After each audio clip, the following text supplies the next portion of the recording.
Hello, and welcome to the Wednesday, April, what is today, 12th, 2023, the Be the Bank Note Investing broadcast that we do live monthly here. Today, we're going to be talking about kind of the Fed rates and what's been going on with them as it's been trending the past month, the past 6 months. We're also going to be talking about kind of the housing market, what we've seen, with the data that we have. Richard's got some good data for the Bay Area for all of our Bay Area listeners out there. We got a few notes for sale and some kind of embarrassing experiences that I've had with a note that I need to explain and show you guys so you don't make the same mistakes that I did. So stay tuned.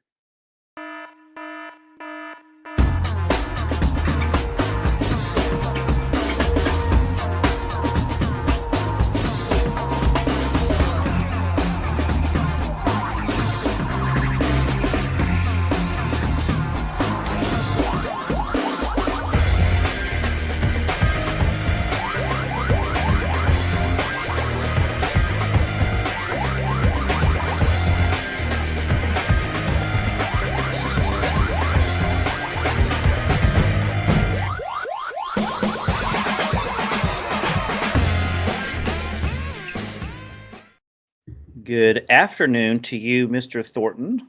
Good afternoon to you, Mr. Bogard. It's kind of early evening, man. You got to get used to the time difference. There's 3 hours between us.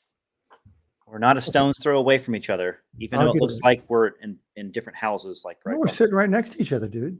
Wouldn't it be funny if I went like this on the screen and I poked you to the other side? Oh, no, I gotta go this way. That's right. No, it's the mirror. That's right. Mirror image of it. That's right. Well, as we were talking, I noticed that my hat is our white American note buyer's hat, and I see it's starting to disappear because I have a green screen behind me. So for whatever reason, my head might be disappearing. I might lose half my brain today, which is a no-brainer. It's out of the ordinary of any other day, right? Those of you that are watching, we appreciate you out there. Go ahead and tell us where you're at, what your name is. If it doesn't show up, if it populates as your avatar there, you're on YouTube, you're on Facebook, our Facebook group, our business page, our Twitter account, my LinkedIn page as well. We try to get Richard's LinkedIn page to work, but it wouldn't allow us to stream there at the same time. If your name is Stormy Daniels or something like that, we don't want to know. Yeah. That's your name? If that's your name, we don't want to know it. Yeah, that's true. Yeah. That's true. We'll just leave it at that. Yeah. So how have you been, dude? Fine. My for those of you who don't know, I got a new left knee, and I can now walk on it. I can walk up to a mile, and if you would care to have any information on that, I can give you plenty, more than you'd like. I'm sure you would. So I had something interesting happen today. Okay. So my youngest daughter, Ava, who she is 9 years old, she is getting braces today. So she had an orthodontist appointment a couple of days ago, and we set up for her to get braces today, just on the upper part of her mouth. And so she gets in there, and they get set up, and I do all the paperwork, and I got my laptop open, and I'm kind of in the lobby, kind of doing some work. Actually, you'd be surprised. I was working on the presentation for today, right? Procrastinator here. Okay. And so then it was about 10, 15 minutes after she had went back and got started, one of the assistants came up and said, I just wanted to let you know that we had to call the paramedics. And like my heart just like dropped. I'm like, why are you coming to me? And why you tell me you're calling the paramedics when my child is back there? So I for like a half second to a full second, I felt like everything just ended. And she goes, it's not any of the children. I go, okay, thank God. And then I felt a lot better.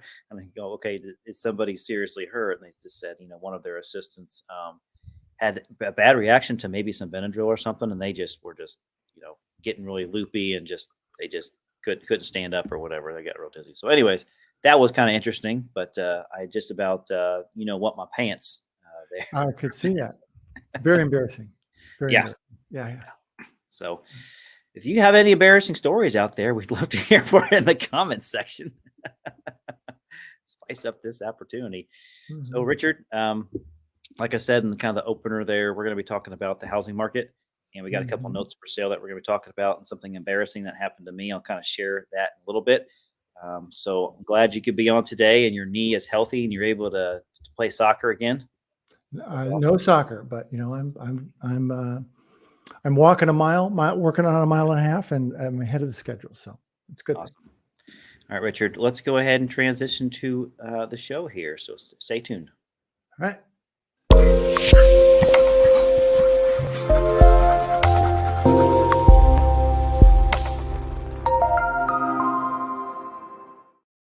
All right. How do you like that introduction video, guys? If you like that, chime in on the comment box there. We'd like to hear where you're at, like we said before, or have any questions about today's broadcast or any questions about note investing. We'd be happy to answer them. Sometimes we answer them on the spot during the kind of the presentation or the show. And then sometimes we wait till the end. We actually have just a section that's just Richard and I out there just fielding all the questions that we couldn't answer during the show. So without further ado, Richard, let's talk about our sponsors. American Note Buyers, our company, is a sponsor for this broadcast. And if you're looking for note deals, just email the trade desk. It's operations@anbfunds.com. Our local real estate club is also an active member for our sponsorship, and they are called CIREA. It's Central Indiana Real Estate Investor Association is what it kind of stands for. And so there you got the phone number and the email for the executive director. They're basically a part of this broadcast as well. All the members there get access to this and get access to me as well as a vendor. We have a note investing training. If you want more information on that, email info@anbfunds.com. It's called Constant Cash Flow. And it's Richard, I don't know how you would describe it, but I would say it's just it's a fundamental foundation for getting into notes and knowing what direction you want to go in. So we kind of cover a precursory of like all the different types of note investing. Yeah, let's say that. Okay. And then our self-directed IRA custodian sponsor is NewView Trust Company. There's their phone number. New accounts at newviewira.com is the email you would want to send off to get information about, leveraging your retirement account, trying to move it from different places like a Charles Schwab or Morgan Stanley or whatever, whoever you have your retirement account with, so you can invest in these things like real estate. You mentioned this broadcast are definitely going to waive any setup fees for that. This slide here is for our members of CIREA. And so don't forget to follow CIREA on Facebook, LinkedIn, and Instagram. They do have a nice YouTube channel with a ton of videos on it. Hold out your smartphone. See if it shows up okay, it does. And then you can hold out your camera. You can go over that QR code. It should pop up a URL. You click on it. You're going to put your first name, last name in that, and your email, I believe. And then you get PHP credits. Again, I never figure out what the PHP stands for, but some sort of housing credit, housing provider credit. So it's free. You benefit from it somehow. Sometimes you get some accolades for it, right, Richard? So have you noticed how frequently QR codes are being used now? I mean, they're really coming into their own. It's pretty amazing. I remember using them in my mailing days, my printing and mailing days. They were starting to get popular then. I want to say that was like the 2007, 2008 timeframe when I was using them in the printing and mailing world. So. All right. So now you go into a restaurant, and rather than get a menu, you just hit the QR codes on the table and voila. I don't like that. I don't like it because my phone isn't one of the larger phones. It's a smaller phone. So for me, it's really hard to scroll through and read it. So I just don't like it. I'm sure other people do like it that way. Mm-hmm. Go ahead and chime in the comment box. Let's use that comment box today for just nonsense. Let's talk about, do you like the QR codes on menus? Yes or no? All right. So not to get too far afield here, but when we were in Vietnam, one of the fellows that we talked to had a really cool one. If you think of an iPhone, and you could completely open that iPhone up and make it double the size. That's what it was. It was very cool. That does sound cool, dude. Only in Vietnam. It's made in Vietnam too, right? I don't know. Probably not. Probably made in South Korea. Yeah. All right. Be the Bank is our podcast that we have. It comes out every other Wednesday. I believe it did not come out today. I think it came out last Wednesday. So the next Wednesday, you're going to see the latest edition. I think we'll be on episode 8 then. So look forward to that. You can download it and you can subscribe to it on any of the podcast directories. Be the Bank. Federal funds rate outlook. So this was an interesting slide that I saw off of the Black Knight Financial Data Report that came out. And Richard, I thought you would find this interesting because I wasn't paying attention to the exact Fed rates. Mhm. I just was paying attention to when they were raising and lowering it per se.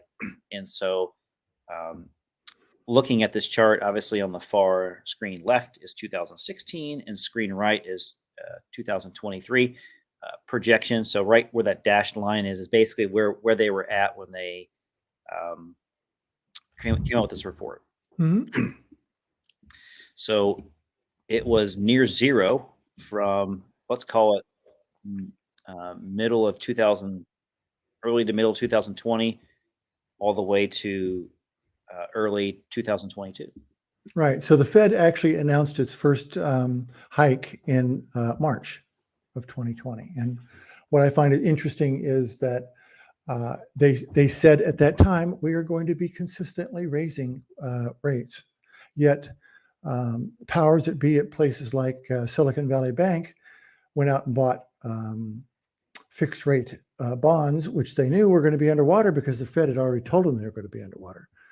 So one could have, with a fourth grade education, known what was going to happen there, but yet they bought them. So Yeah, I don't know what else to say about that. I think a lot of people are scratching their head on that one and saying, because I've talked to a lot of analysts now, and they're kind of saying, they should have done nothing, and they would have been a whole lot better off. Yeah. Let the sleeping dog lie, as they say, right? Mm-hmm. So they have an outlook, and it's trickling past that dash line, Richard. And one path from the Fed watch of the February 1st. There's a Fed watch from February 28th, and there's a Fed watch from March 21st. They're different lines. I'm sure they were thinking it's going to go different ways at different times. Is that how you see it? Yeah, I think so. And I also think what it reflects a little bit is that there was a interesting article in the New York Times this morning saying that actually inflation is dropping, but nobody's paying attention. Yeah. And what they meant by that is that overall the inflationary index is falling, but there's various things that are popping up, like the current crisis I don't know if it's still current, but the problem we have with eggs, right? You got this avian flu, so now eggs are 3 times what they were, and that's what's getting all the headlines. And so it's an interesting time, as they say. It's an interesting time we live in, right? That's where we have it. We don't know where it's going, what it's doing, but it's probably going to hover around. Let's just call that 4 3/4. That's about where it's at, where the dash line is. Yeah. So that's that. There you have it, Richard. There you have it. So what does this one tell us? I don't know. Just a bunch of things going north. It looks like a bunch of arrows. Mm-hmm. Month over month change in housing price index. So it's Okay. seasonally adjusted. And if you notice, the trend is that Mhm. grouping in the Midwest, the East, and the South there. Mhm. And once you get kind of past west of the Mississippi, it starts to look a bit different. And then far West Coast, obviously, it looks dramatically different. Mhm. And so this makes us feel good as note investors, specifically for our company, because we're typically in this area with the Midwest, the East Right. Coast, and the Southern area. So these trends are good to know that basically they've kind of held true in this side of the country as far as real estate pricing. It hasn't gone ballistic one way or the other. It's just kind of maintained a nice steady eddy. It may have gone up more than it usually does, but it also hasn't lost much either. Right. So, I mean, yeah. And that is very good for us in that all those markets are more stable. You don't have the huge ups, but you don't have the huge downs. Yeah. And when a lot of places when people are talking about, gee, are we going to go into recession? Across the board there, from the Mississippi East, you've got modest, but nevertheless rises in prices. And that's pretty amazing, I think. Yeah. So as we've said for the past year and a half, when we notice the overinflated markets like, Austin, Texas, Phoenix, the Bay areas, stuff like that, we knew that those markets were going to start to correct themselves. It Mhm. hasn't been a sharp correction, but it's been a pretty consistent correction in those markets. So I guess what I'm getting at, Richard, is saying that you might read things in the headlines and you might hear things from real estate companies or realtor offices about, how there's a negative percentage of year over year growth. That's because things grew so fast at one particular time that they're still growing, but they're just not growing at the same rate that they did before. So the numbers say that it's a negative percentage, but it's still growing. So that's the disconnect. I think that people want to market the wrong type of headlines, and so that's this particular graph kind of shows and gives proof to the fact that we're not in a recession. No, and I think to your point, if you just looked at this chart, I mean, it would tell you that in the Bay Area, for instance, prices are down 0.3 and 0.4%, which is basically insignificant. Yeah. I would say, but I think I mentioned before the broadcast, I heard a Bay Area wide report yesterday, and they did say that the market is down depending on if you're in the South Bay or the North Bay. And just so people have a frame of mind there, Yeah. you're probably talking about from where am slightly north of San Francisco to where Silicon Valley is, and there you're probably talking about 100 miles. So you got a pretty big area there. Overall, there's been about maybe a 1% decrease. Now this chart is saying 0.3. That being said, prices went up 15% last year. Yeah. So, okay. And depending on the house, I got a flyer for one in my neighborhood yesterday. Yeah.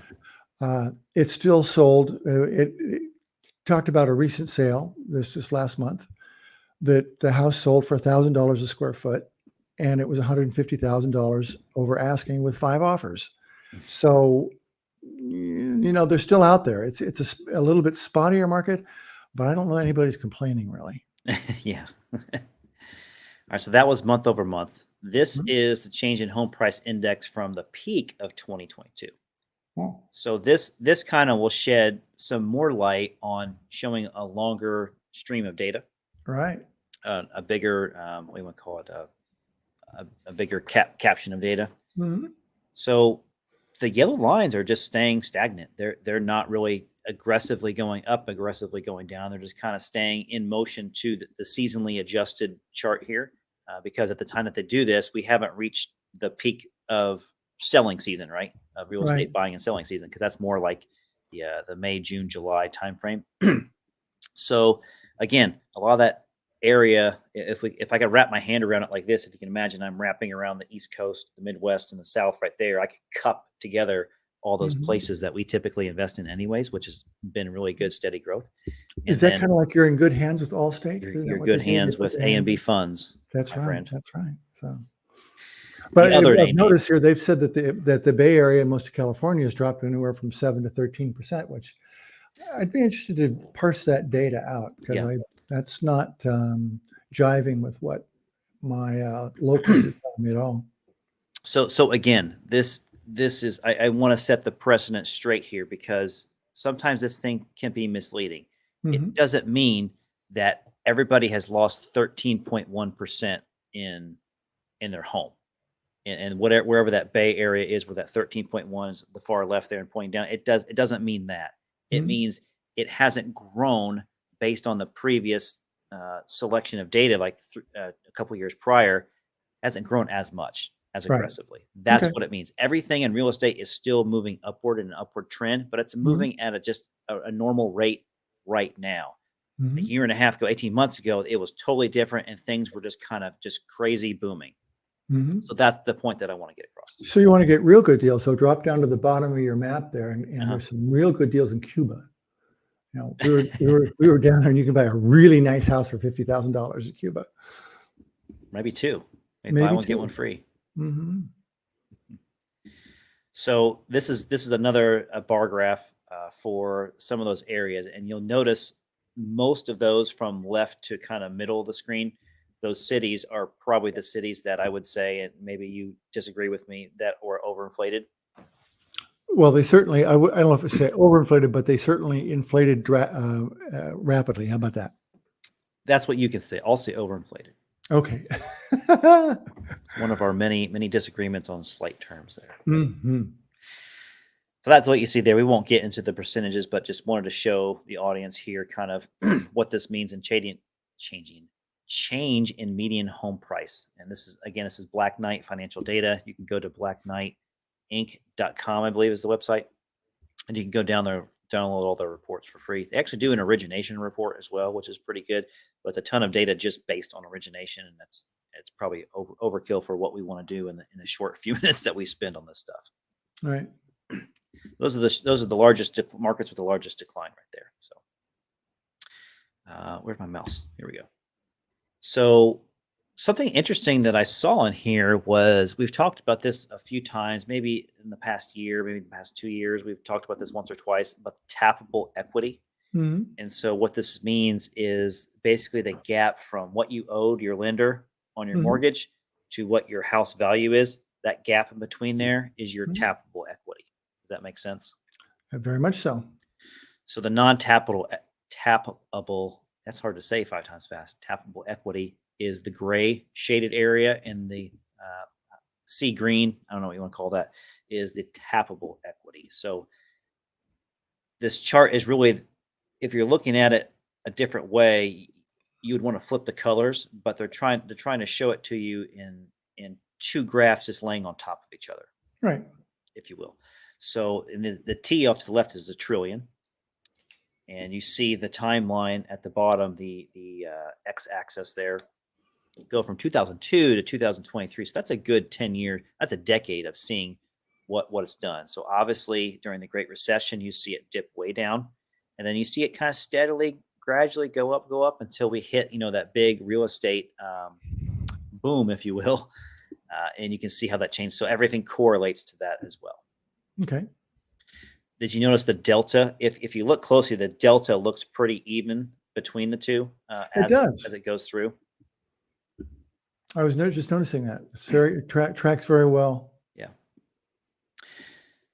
So there you have it. That's pretty much the stuff I want to talk about for housing pricing.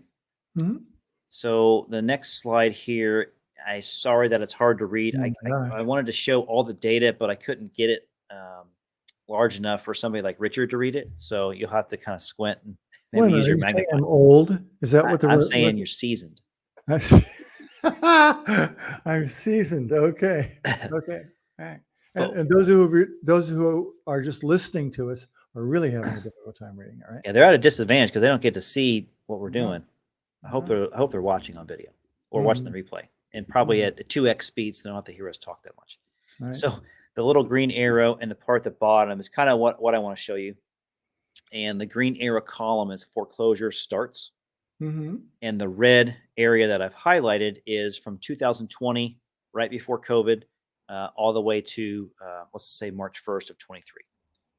So if you look at the number of foreclosure starts, it says 8,200. The next year, it says 9,000. The next year, it says 28,200. The next year, it says 32.5. And then this past year, 29.5. So those are the average foreclosure starts per month. Okay. If you go back up towards the middle, in the upper half of this chart, you'll notice that the foreclosure starts are in the hundreds of thousands. Right. That is when the real estate got bad. Right. That's when properties were underwater. So this chart is this graph, or this spreadsheet, if you will, is beautifully done to show. A lot of people are saying, foreclosures are up. There's a tsunami of foreclosures coming through. It's not true. It's not true. Right. Okay. This sheet is showing us the fact that we are nothing. We are a blip on a radar compared to what it was during the Great Recession. So I just want to make that perfectly clear. And this is my view, and this is the data that I have in front of me. This is how I read it. So I don't see how you can prove me wrong with this, but there are more foreclosures starting, because when you go from 8,000 to 32,000, that is a big jump, and you would see a percentage change in that. That would be a great percentage change. But again, headlines are misleading people, and real estate agents that I've seen, some local here, will mislead that fact and want to maybe, what do you want to say, live off the negative. Mm-hmm. So There's not a lot of foreclosures happening. This is residential. This doesn't consider commercial. Commercial is the complete opposite of what's going on right now, right? Commercial lending is Richard's area of expertise, and I'll kind of give you my spiel on it. But basically, there's a lot of failing banks, and then a lot of their loans are based on commercial stuff. And there's a lot of things in commercial that just aren't going very well, like residential are right now. So I think we're gonna see a lot of small commercial loans coming through either foreclosure or just banks wanting to get rid of them. I would agree. We're actually having more requests for that now.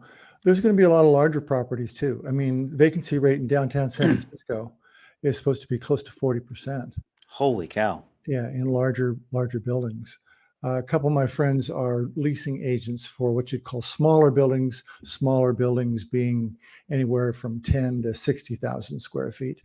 And they say that they are holding their own, but that means that there's like a 20% vacancy. So it's kind of, it's dicey. And I think the tough part about a lot of that is what we're going to see a lot of and we already see some of it around here, is you see strip mall space and that type of stuff. And what do you do with that? I mean, it's not like you can turn that into a house, right? It's kind of like shared workspace. Yeah, but you only need so much of that. So That's true. That's true. It's going to be tough. A lot of this stuff's going to be tough. So it makes it difficult for us. I mean, I would love to buy some of it as non-performing notes and take it back, but I just think it's going to be a long haul before you figure out what the reuses are and everything else. Yeah, so I would be careful if you're investing in any commercial syndications like that, because I don't think this is a smart move to be in one right now. Yeah, I mean, so if somebody said, "Hey, Richard, I'll give you $10 million to go invest," what would I do? I would find very niche opportunities where I knew the growth was going that way. So there was some way it was going to be taken out or filled in the next 12 to 18 months. Other than that, I wouldn't touch it.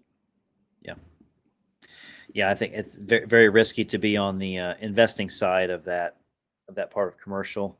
I think on the paper side of commercial and picking up the pieces where someone's willing to let go for an extremely low rate, I think it's going to be a great deal for that. But that requires a lot of capital. Very capital intensive. We still haven't hit the bottom of the market. We're still early in this, and people are saying, "No, this is worth 98 cents," and "No, it's really worth 70 cents." Right. So if you invest in that stuff and you're watching our broadcast, we just don't recommend that you invest in it unless you're getting a heck of a deal. So just steer clear and put your radar up.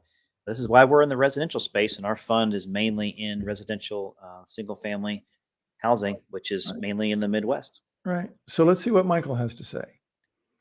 Is there a way to look into how old the loans are? Are you referring to the commercial stuff we were just chatting about, Michael? Or are you referring to the chart that we have in front of us? If you wouldn't mind, just kind of add to that. And thanks, Michael, for jumping on the live stream today. So I think Michael just responded here. Yeah, he says, no. Okay, I'm a little lost. Sorry, Michael. Yeah, no to which one? It was no to the chart or no to the commercials. I think he's meant no to the commercial. So I think he's wanting to know how old some of these loans are for the foreclosure starts. I'm just going to He's saying no to the chart. Oh, no chart, or saying chart was his choice. This is very confusing. I'm going to say he's talking about the chart. So is there any way to look into how old the loans are on the chart? Okay. The answer is good, Michael. The answer is yes, no. Yeah. No, yes. No, right. So let's answer that question. On the chart. So this is just data that's happening. Thanks, Michael. Sorry. You got two buffoons up here that's got the controls. Sorry, man. We're okay. We got it. So no, we do not know how old these loans are. Yeah, so we're looking at delinquencies on here. So the average delinquency days for 90 plus is 345 for the one in house. So basically, they're over a year old, just right at a year to a year old. is what this chart is saying for the most recent couple of years. So obviously during when COVID hit, you had a big stall, so you're going to see longer foreclosure delinquent days. Earlier in the chart, you're going to see days that would only be a couple hundred, and so that's just why we see longer average delinquency days on those at the bottom. Hopefully that answers your question. But he brings up a good point. I mean, if you wanted to buy a tape and start to parse that tape, what you would want is the older loans because they've got more equity in them, and you've got lower loan to values overall since the property was bought. So that's a good point that you brought up, Michael. Yeah, thanks, Michael. All right, let's talk about the consequences of not following process. So you would never do that, right? I would never do that. So let me just paint the picture here. So I had bought a loan in one of our small retirement accounts. And I'm saying small, like it's a really small retirement account. And I bought it from a reputable source, and nothing's wrong with the source at all. And I bought a performing loan. It was a contract for deed. And I believe it was in Indiana, I think. Or no, it was in Michigan. And so I bought it a year ago. The person was paying their Johnny or Jonah on the spot. And I hadn't had a blip in the radar. And I got an email from my servicer who's FCI on this particular loan. And they said the borrower has indicated to us that the home caught on fire. I'm like, oh no, that's terrible. They quickly mentioned that nobody was seriously injured. And they said there's just some minor stuff that the husband had just by trying to put out the fire. And the next thing they told me was they don't have insurance. I was like, oh, okay. Well, thinking that's usually not a problem because, we would have put forced place insurance on that. Well, come to find out we did not put forced place insurance on the property. And why didn't we do that? Well, this was just an oversight on my own personal portfolio. Let it be known that I do not do this practice with, anyone else's portfolio or our portfolio for our company. It was one of those things to where I got lazy, and it was a very small loan. It's probably like a, $18,000-$20,000 loan. It was in my retirement account. I was making assumptions from the previous servicer that they already had insurance because it was escrowed, but it was escrowed for taxes only. I didn't follow through to see that it wasn't escrowed for insurance. And with my new servicer, I thought I had my account set up to where forced place insurance was just automatically blanket coverage if they didn't have it. And lo and behold, it wasn't, because I have several accounts with FCI, and this one just happened to be one that didn't have it. And so that's really how I jumped the ball. So I don't have anybody to blame but myself, but it was an eye opener to me to say I didn't follow my process like I normally do when I buy these loans, especially for my own account, my own money. So that's kind of what happened. So forced place insurance is a policy that's what Michael is asking. Yes. Forced place insurance is a policy that lenders do to get insurance on the property for just basically what the unpaid balance is or what you have into it. So for example, if we paid $100,000 for a note, balance was like, 110,000 and the property caught on fire, we'd want to make sure we're insured enough to where we would get the check for whatever we need to get out of it. And then we would be made whole, plus probably a little bit of profit as well. And then the borrower could have the house free and clear. So just so people understand, because I always thought that was a weird name, where that comes from. And that is, the name is that the beneficiary of that policy is forcing insurance to be placed insurance on the property. The occupant or the owner, in quotes, is not willing to do that. So you're basically overriding them to protect your own interest. And this brings up a good point that you also want to look at your documentation, particular your security instrument, not your promissory note. Your security instrument should spell out the fact that the lender is requiring you to have proper, full insurance on this property for fire hazard insurance, whatever you want to call it, not just liability. And you have to put the lender as the mortgagee on that insurance policy. So if, God forbid, something like this happens, the lender can get a check from the insurance claim company to basically, pay off the loan. Right. So that was not done in this case. Kind of fast forward a little bit here. So I got very lucky that this was a very low balance loan. It's only got 14,000 left on it. The property's probably worth, 50,000, 60,000 before it got burnt. I did happen to drive by this property because I happened to be in Michigan when I got this news. So I drove. It's about an hour away from where I was at, and I drove to see the damage of it. Because what I'm thinking, Richard, is that this house is in just ashes. The whole thing's burnt down. Toast. And so I'm kind of like, smacking my forehead, going, "What was I thinking? Why did this happen?" It's called "Woe is me." What was me? I get there and nothing looks burnt at all. The house looks fine. I don't see any damage to it. There's no burn marks. There's no smoke coming out of it. The roof's intact. There's a broken window, and I can kind of see from the outside looking in that there is black in there. So my assumption is, like they said in the email, is that the upstairs burnt.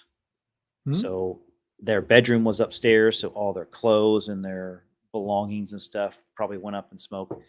And they said that they can't live there because it's not in livable condition. So I'm going there thinking the whole thing's burnt in ashes, but it doesn't. It looks like it's healthy. So I'm thinking, oh, okay, just sell the dang thing, Hmm? So we're in the process of getting inside pictures taken just for verification of what's going on, and the borrower is going to have to list it for sale so that they can pay off the mortgage. Right. If this was a more expensive house, I might have been SOL. I might have lost a lot of money on the deal. Like I said, if I paid $100,000 for this loan, and the house somebody bought it for 50,000 because it was burnt, I would have lost a bunch of money for not following the process of making sure the insurance was taken care of. So I made assumptions, and my assumptions were wrong. And that's a lesson that you learn in this stuff and anything that you do, and definitely will never happen again. So Yeah, it's good to have. I've done this not religiously, but I've done it a couple times. It's good to have a checking day for stuff just like that. Yeah. Like, what haven't I checked on it? And you just say, all right, fine. Yeah. I don't like it, but I'm going to take this entire afternoon and I'm going to do it once a quarter or once every 6 months and just make sure things are up to snuff like that. It's funny. Well, not funny, but I guess it is kind of comical because we can look back at it now. But I was doing that with insurance policies. I had already went through all the business accounts and everything to make sure, and some of our clients as well that have portfolios that we manage for them, to make sure that there was proper insurance on stuff. And we had been following the process because we have a good checklist for it. It's just when it came to my retirement, I didn't put those notes into our asset management program. So I had that checklist. So again, I made assumptions and I didn't follow my process. So there you go. Lesson learned from me. Yeah, I would say that the things that have cost me the most in this business were results of what I did early on in my career. Not that I don't make mistakes now, but as you just said, it was because I didn't follow the process. I bought one note from a person who I won't mention here, who I thought was very reputable, and I didn't do all the due diligence because I trusted him, and it turned out to be a bogey, and I'm still paying for it. So even though, what is it? Trust but verify. Yep, trust but verify. Right. Yeah.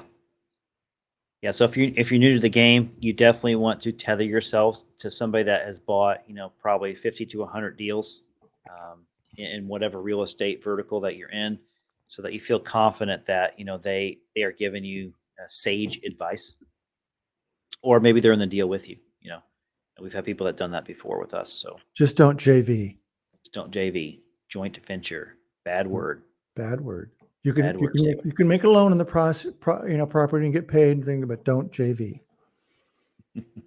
Almost sounds like JB. That's my name, JB. Mm-hmm. All right, Richard, we got some notes for sale. So I want to talk about this deal here. It's a cute little house. I think it's a very cute little house. Selma, Alabama. We might have mentioned this one before in the past. Basically, this is one of our clients that is trying to move their money into a different vertical right now, and so they have some loans, and they're just trying to sell some of them in their portfolio. So this borrower had bought this property. They put down a decent down payment. I want to say it was probably 10 to 15%, and they made some payments on it. We helped this investor buy this note, and the borrower made a couple of payments, and then they had basically, you guys can read that on your own up there. They basically had some troubles with the job situation, and they were going to school and trying to work part-time. They couldn't work full-time, so they couldn't afford to make the payment. And so they basically filed for government assistance like any of us would want to do. And the government, sure enough, wrote a check to get them caught up with all the back payments they were behind, and also advanced the next 5 or 6 payments as well. So it was probably in total maybe $14,000 or $15,000 that the government helped out with, that got the lender all caught up and everything. So that was the hardship they went to, and they were very grateful for all that happening. So them and I think they have 2 kids. I think it's a single mom with 2 kids that live there. So currently, as it stands, it has $96,000 balance on it. The note rate is 9%. It is a note, and I want to say mortgage. I don't think it's a deed of trust. The payment is $785 a month, so it's pretty decent payment amount there. It's got about 335 payments left, so there's a ton of interest that they're going to be paying. And we're willing to let this go for $70,500 for the next buyer that's available to purchase this. What do you think the house is worth? I think the house is worth about $125. Okay. When this loan was created, was it 2 years ago? Mm-hmm. The house was worth about $120. So I think the mortgage was around $100 and some thousand. I think it was sold for $115 or something like that. So that's about a $26,000 discount, and that's a sweet little house. Yeah, the house is nice. The area is good. It was lightly rehabbed before I think it's a single mom bought it. So, but yeah, this investor's excited to move this deal and move on to the next thing that they want to move on to. And so they're just willing to, let bygones be bygones with it, and let the next guy take some cash flow from it. So if you're interested in this is one of those rare opportunities where it's pretty good return. This borrower did have some issues in the past, so it does kind of scare people, but at the same time, you got a pretty good investment to value right there. If you're in for 70 and it's worth 125. What is that? 60% loan to value, something like that? Yeah, it's pretty low.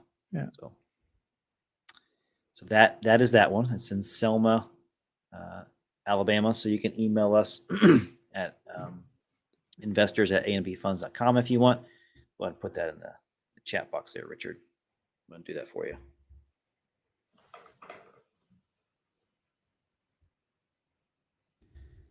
Here is the email address for all y'all. Are any questions about that, Richard? I think you just about covered it. I mean, we've covered loan to value. We'd have to look at the area, but I think actually I drove this in a Google car, and it's a nice little area. It's one of those situations where she's on again, off again. If she makes it, you've got a heck of a performer. Yeah. And if she doesn't make it, you still got a very conservative loan and can probably sell it to a flipper.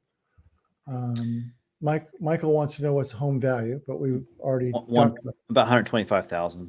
Yeah. So you'd be 125 at 70,000.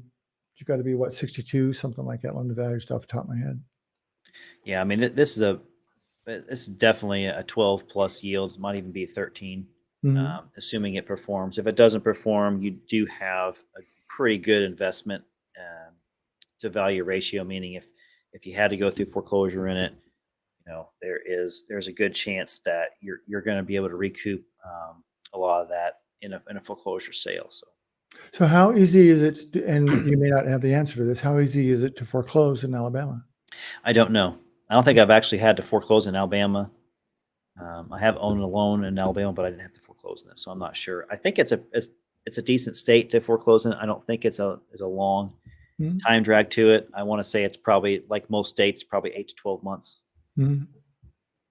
I mean, I'm finding that even if they say, well, with the exception of Texas, even if they say you can foreclose in 60 days, it's seldom that way. Yeah. Richard, this would be a great play for your retirement account. I know. You keep telling me that.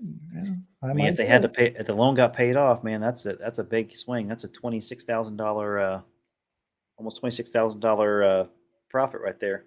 Ba-boom. Boom. Mm-hmm. All right, let's go to the next one. This is a note sale in Sullivan, Indiana, which is a small town in Indiana. If you know where Indianapolis is, if you go west, you run to Terre Haute. It's near kind of that side of the state. I think it's a little bit south of that. But this is a ranch. It's a brick ranch. I know it doesn't look like a brick, but it is actually a brick on there. And this borrower has always had a pretty pristine house for being out kind of there in the we'll call it Sullivan. It's a smaller town, but this borrower has had a ton of equity, dude. I mean, they got this house in 2003. They did go through a modification at some point, I think in 14 or 15, but they've been pretty much on the spot, and no complaints from them. They may have been late a couple of times, but other than that, it's a pretty dependable borrower, and there's a ton of equity that they have in here, so they are not wanting to vacate this thing. So, anyways, the UPB on it today is 44,000. The interest rate they're paying is a 7% interest rate. So the payment is a nice $360 a month, and about 218 months left. So like I said, they did go through a modification at some point, but they have been paying on this since 2003. So they've been paying on it for 20 years. So what does that tell you? Means that they are going to try and hold on to it as long as they can. Yeah, they're not going to give up this house. So this has been their home. So not only that, they got a star in the front of it, so that means it's really going to hold on to it. Yeah. That happens a lot in these rural towns, especially in Indiana. Here, I see that a lot. I don't know what that means, but it is a very common thing I see. Yeah, and it's always red. They're always big red stars. I don't know.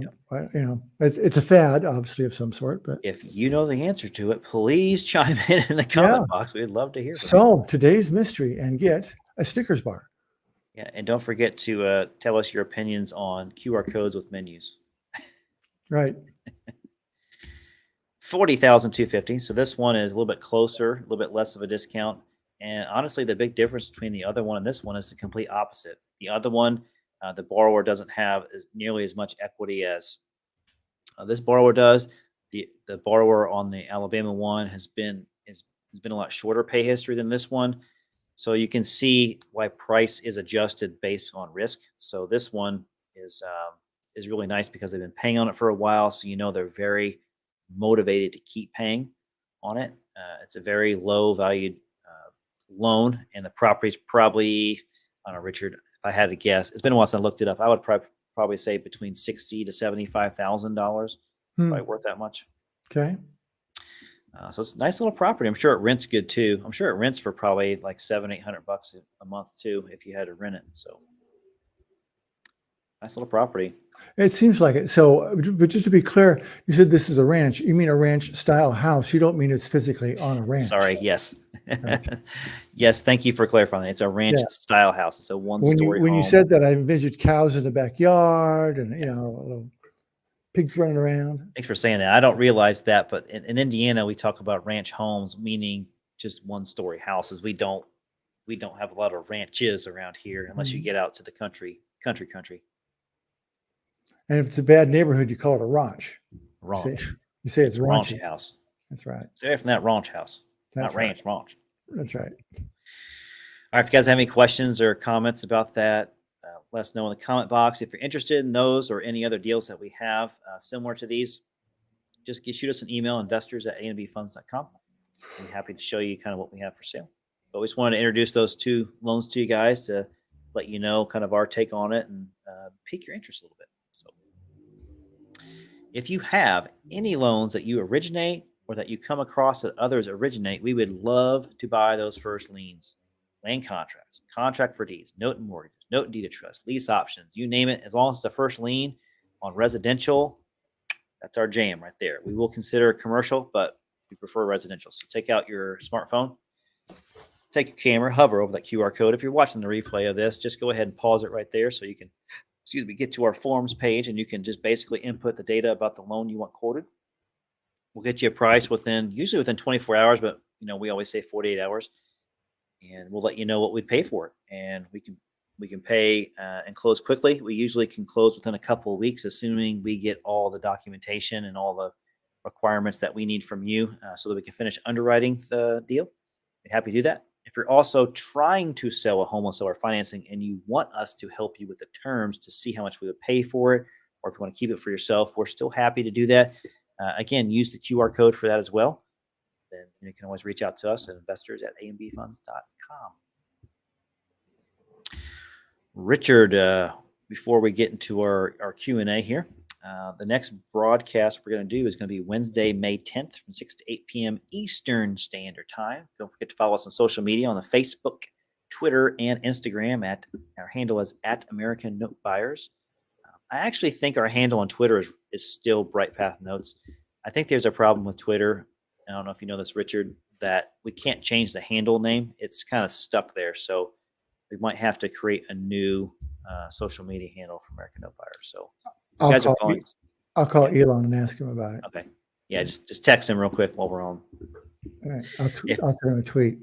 If you're interested in our fund for investing, just contact us at investors@ambfunds.com. We'd be happy to, Richard more than likely be happy to share the details about that. That's what he does. He is our on that side of marketing and sales for us.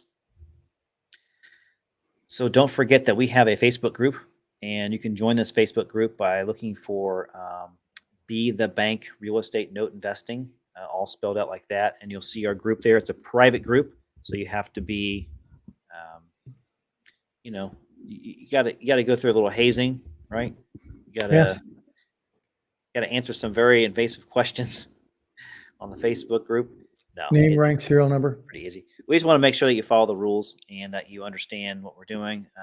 I don't approve everybody that comes into the group because, quite frankly, they just don't answer the questions, which I don't understand why you wouldn't answer the questions. They're pretty simple. We got some rules. We got some things that we want you to be aware of. We got some questions if we want to ask and that we want to ask you, if you're new, if you're seasoned or whatever, you want to see how you add value to the group. And whoops, I advanced too far. Sorry about that. I don't think you approved me the first time. I did not. It's still the wild, wild west right there. Yeah, really. So, all right. If you guys want to just hang on, Richard and I are going to transition into our Q&A. Get ready for some loud music. Yeah.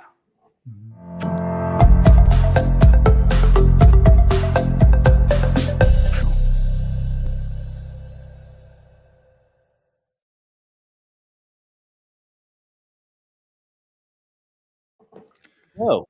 See, we're becoming a real company. We've got all these cool logos now and spinners. That reminds me of have you ever taken a tablecloth when you were a kid and just yanked on it and hoping all the plates and the glassware stayed on it?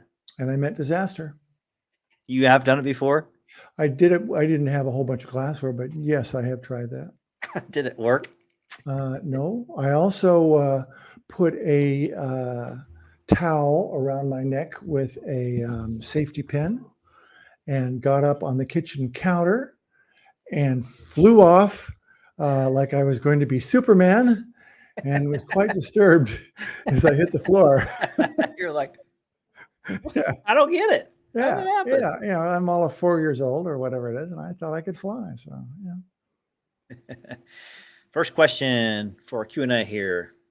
Do you have or use a checklist when you evaluate a loan? So, Richard, I'll let you ask for how you do that first. Yes, I have one, and I use it. And we could provide you a copy of said list if you would like.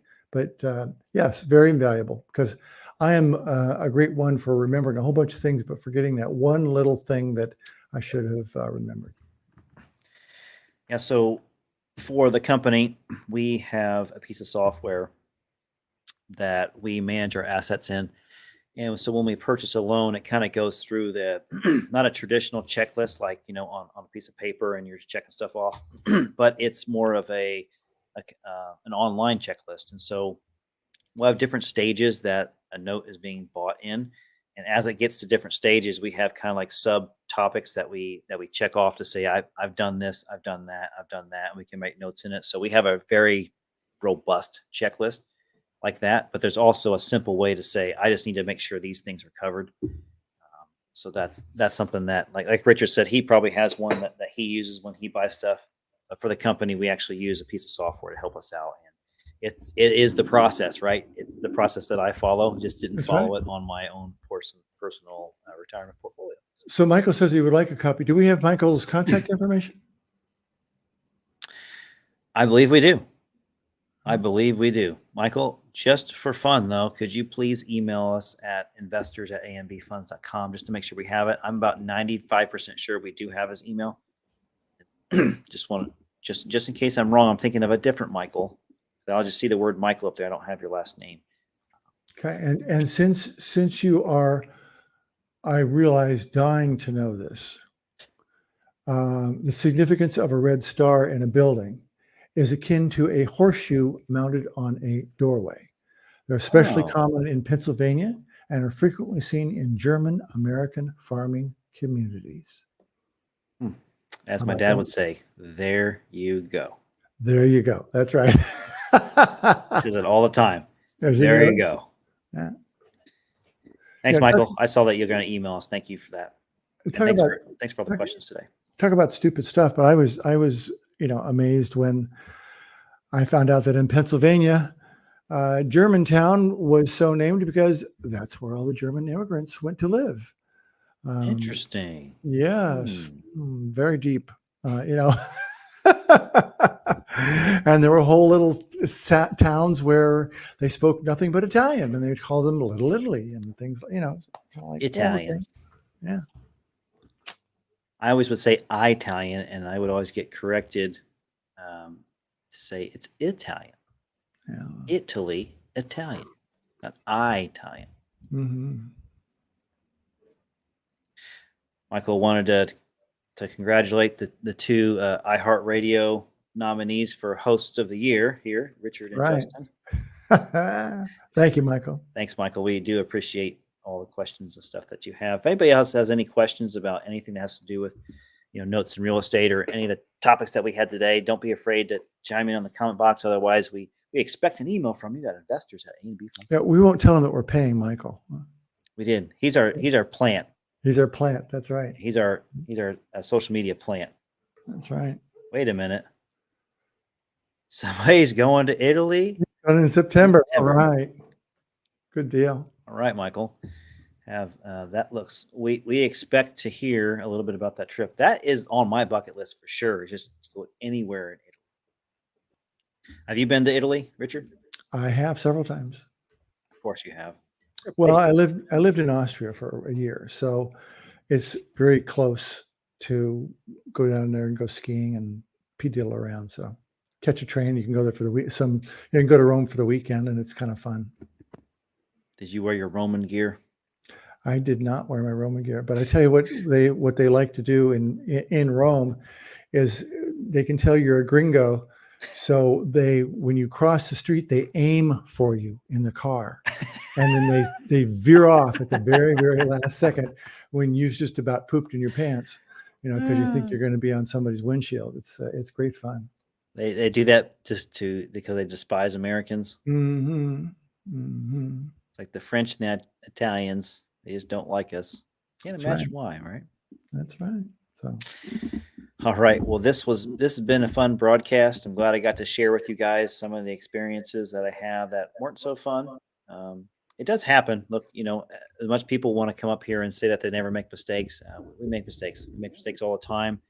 We learn from them. And I'd rather make mistakes with my money than with somebody else's money. And that's typically what happens. Yes. And I will say that they say that the biggest